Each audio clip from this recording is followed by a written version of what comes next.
Recently, the Danish light luxury jewelry brand Pandora announced plans to close 100 stores in China this year, doubling its initial expectation of at least 50 closures.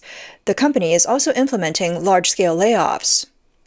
According to reports from Chinese media, Pandora Group's second quarter earnings announcement on August 15th showed total sales of over 7 billion Danish kroner, approximately 1.1 billion US dollars, slightly below the analyst forecast of 7.1 billion Danish kroner. Comparable sales growth slowed from 6% in the previous quarter to 3%, below the expected 4%. The financial report indicated that with overall performance pressures in 2025, China was the worst performing region.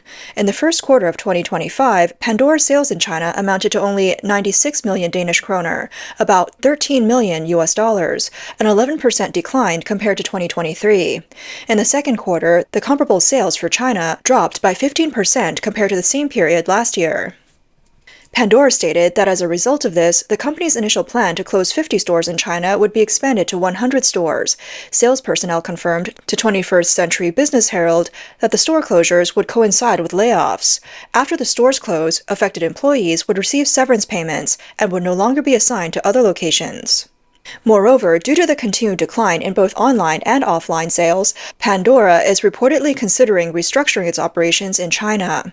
According to Reuters, Pandora is in talks with local Chinese funds and e-commerce platforms about potentially transferring all of its assets in China, including existing stock. They would be managed under a brand licensing arrangement over the next 5 years. This sounds like a graceful exit, but in essence, it signifies a complete disappointment in the market. While sales in China have slowed, Pandora's overall global revenue continues to grow, with organic sales increasing by 7 to 8%, with an operating profit margin of around 24%. This indicates that in core markets like Europe and the US, Pandora is still able to maintain its growth trajectory through product innovation and brand appeal.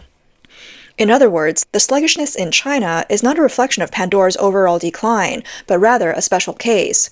While global consumers are still buying into new product lines, Chinese consumers have opted to keep their wallets closed. This stark contrast between the frozen Chinese market and the boiling global market makes Pandora's difficulties in China all the more striking. Looking back on Pandora's history in China, it was supposed to be a glamorous adventure. Pandora entered the Chinese market in 2015 and rapidly expanded, opening over 240 stores within 4 years. By 2019, Pandora's sales in China had reached approximately 284 million US dollars, peaking at that point. However, the good times did not last. Since 2021, Pandora's sales in China have declined year by year, from about 162 million US dollars in 2021 to about 81 million dollars in 2023. In recent years, Pandora's stores in cities like Beijing, Qingdao, and Nanjing have experienced a shift from independent stores to counters, and in some cases have even been completely removed. Pandora is not the only luxury brand retreating from China. Other high-end brands are facing similar struggles. For instance, Gucci has closed at least 6 stores in China between 2024 and early 2025, including locations in Shanghai's Rio Mall and New World Daimaru Mall. Earlier, stores in second-tier cities like Taiyuan, Shenyang, Dalian, and Fuzhou were also closed. As a result, Gucci now only has 7 stores left in Shanghai. Prada closed 4 stores, Louis Vuitton closed 2, and even Bottega Veneta and Dolce & Gabbana shut stores in Taiyuan and Lanzhou. According to statistics from the Anshan Network, 14 stores from 6 major luxury brands have closed in mainland China in 2024, with many brands redirecting resources to first-tier cities, leaving second-tier cities behind. Loewe closed its only store in Yunnan, while Tiffany shut its counter at the Kunming Jingge Center. Even domestic brand Gui Ren Niao, which was once aimed at the younger consumer group, is retreating from its former strongholds and has even had its listing status terminated. Its rapid fall reflects the pressure on the mid-range consumer market. Experts believe that these cases are not isolated, but rather a signal of a broader downturn in the luxury goods industry in China. Global luxury goods sales may drop by 2 to 5% in 2025, but the decline in the Chinese market is even steeper. Data shows that in 2024, domestic luxury consumption in China dropped by 18% to 20%. As the market enters 2025, it is still struggling to recover, and the overall market is expected to remain stagnant without any significant rebound. If expectations of household income and employment confidence continue to weaken, consumer spending will shrink further, potentially causing the market to fall to a new low. While luxury brands are rapidly shrinking their offline stores, the second-hand luxury market is experiencing explosive growth. Media reports indicate that the second-hand luxury market in China is expanding rapidly. It is expected to reach 38 billion RMB, about $5.36 billion US dollars in 2025, showing continuous market potential. Industry insiders reveal that the expansion of the second-hand luxury market is not just a result of buyers wanting to buy big brands at low prices, but is also closely related to a wave of sellers. In recent years, many people bought handbags, watches, and jewelry during periods of consumption upgrades. But now, due to economic pressures, unstable income, and even falling housing prices, these items have become liquid assets that can be converted into cash. At the same time, the value retention of many luxury goods is declining.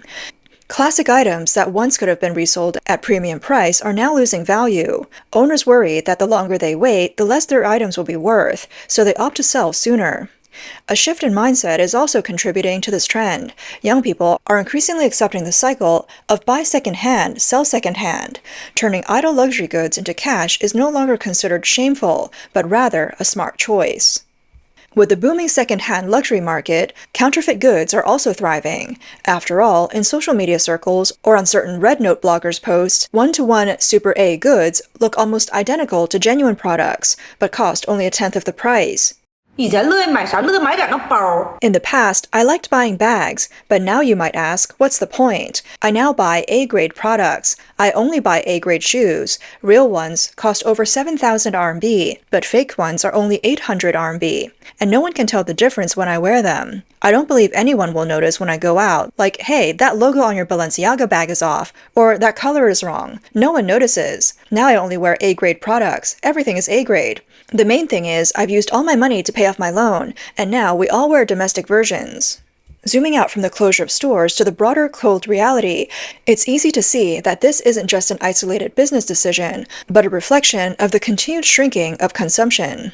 China's consumer downgrade is no longer news. In recent years, from dining tables to malls, from travel to entertainment, people's consumption habits have been quietly shrinking. Restaurants that once cost hundreds of RMB per meal are now being replaced by fast food and takeaway sets. Once bustling luxury stores are closing down or removing counters. And on e-commerce platforms, the best-selling items often are not high-end new products, but discontinued clearance items or buy one get one free deals. 大家消费都降级到哪个阶段了？ How much have people downgraded their consumption? Today, my husband came home and told me that our child has been wanting to drink a cup of Mishra iced tea for several days, and he asked me why I couldn't buy it for him. I told him it was mainly because the 90-cent coupon wasn't available lately, so I didn't buy it.